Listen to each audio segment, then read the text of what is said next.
and welcome to another episode of Ruston Motors. On today's episode we're going to try and get the little 309 to run on its own fuel today. So we're going to change the fuel filter, see if we can drain the fuel tank of any old fuel, blow the fuel lines through and try and get it started and run. So the first thing I'm going to do is disconnect the fuel lines from the feed and the return so that when we blow them through they have somewhere to dispense the crap that's in the fuel lines too, which should just be all over the engine bay. But first of all I'm going to remove the air filter and all that assembly just to allow a bit more space in the engine bay. So now with the air filter assembly removed, I can now see much more clearly the fuel line system and coolant hoses, vacuum lines and that, and I can see that the fuel comes in into the fuel pump, comes out of the fuel pump into this reservoir as such, which then when that overfills has a return back round down to the tank, but it has a feed up somewhere below it or something. What? It has a feed down here which then goes up to the carb. So I'm going to remove the fuel line from over here so I can blow it through, and I'm also going to remove the fuel line off the top of here so I can blow it through, and that should clear any crap out of the fuel lines, because the car that's been sat for this long is bound to have some form of residue crap in the fuel lines. So that's now the feed and the return fuel line is disconnected. The next step is have a crawl underneath and see if there is any accessible fuel lines. If not, pull the rear seats up and have a look there and see if there's a sender unit of some description, float, access hole where I can get to the fuel lines and blow some air from. Now the fuel lines underneath weren't accessible, but what I have found in here is a couple of covers, so hopefully we remove one of these like that. There we go, look, we get some fuel lines. So get these lines off and blow some compressed air through them and see what we get. Hopefully any crud that's in there will clear out and blow out the other end. Now most times with fuel lines the pipe diameter is actually a different size, but what I'm actually going to do on this is just with a paint pen mark up one fuel line up to one of these nipples, just so I know which one it goes back onto, just for future proofing, so we don't have any issues with fuel flow.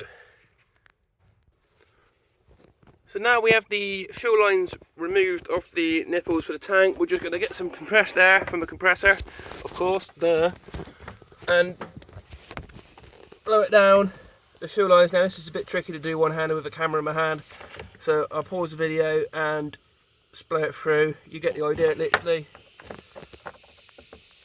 Air gun down the fuel line, pull the trigger, blows all the crap out. Same with the return.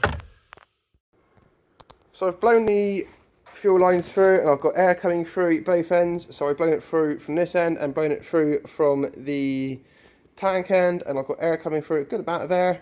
So I'm going to reconnect the fuel lines, and then what I'm going to do is put a new filter on and then run it down into a jerry can and try and turn it over. Now I know this thing has got massive spark plug lead issues because that is actually missing its end if the camera's picking it up, so it will run like a bag of shit because it won't be firing all cylinders. But we'll see what we can do, and then I'll have a rummage around and see what leads I got. But I don't think I've got any, well I might have some, but I think they're for an RS Turbo and they've got ridiculously long like covers on, so it may work, they may not. I don't really want to cut them down.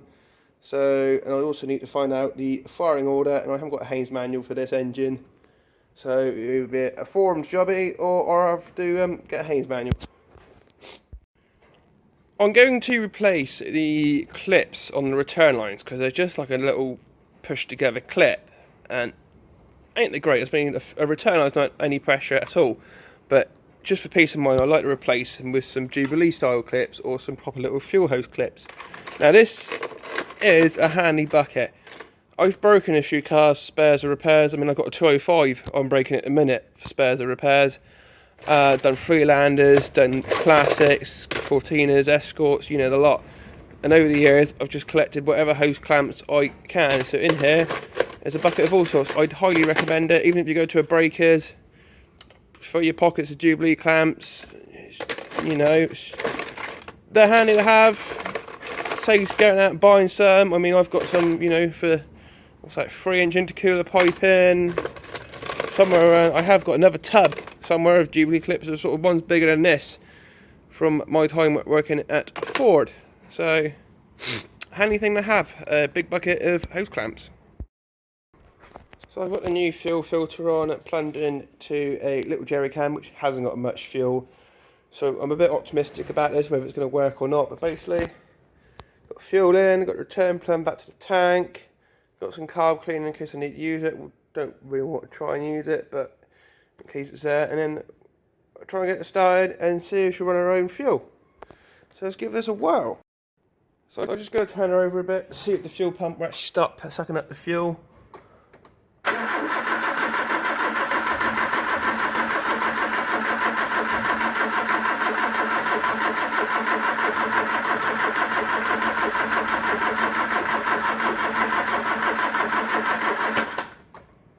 Doesn't sound like it is, so we'll try a little squirt of carb cleaner and see where that gets us.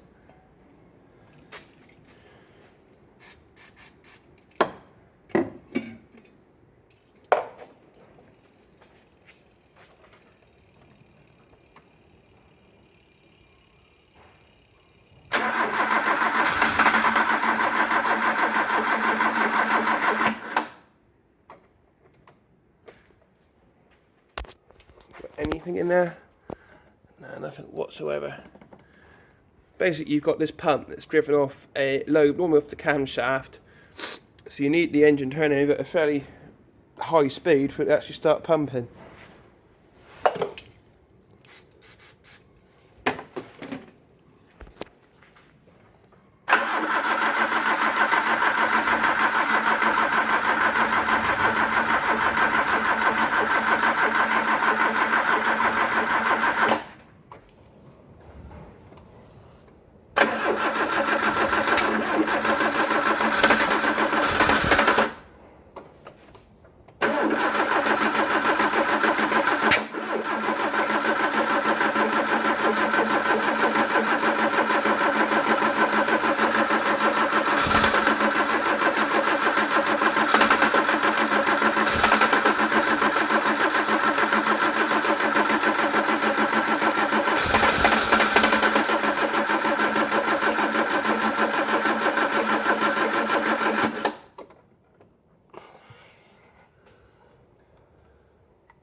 Not having much luck here, are we? Different track tactic, pour a bit of petrol down the carb, see what that does. Not a lot.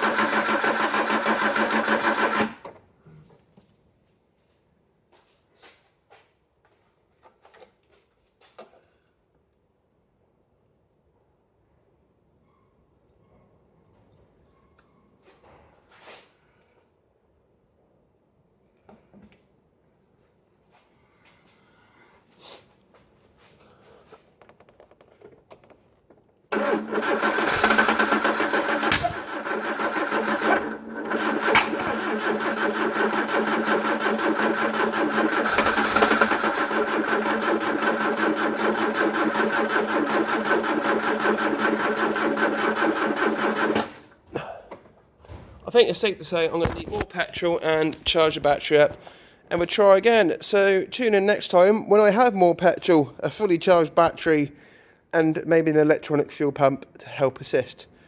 That's all for today's episode, folks. Thanks for watching. Goodbye.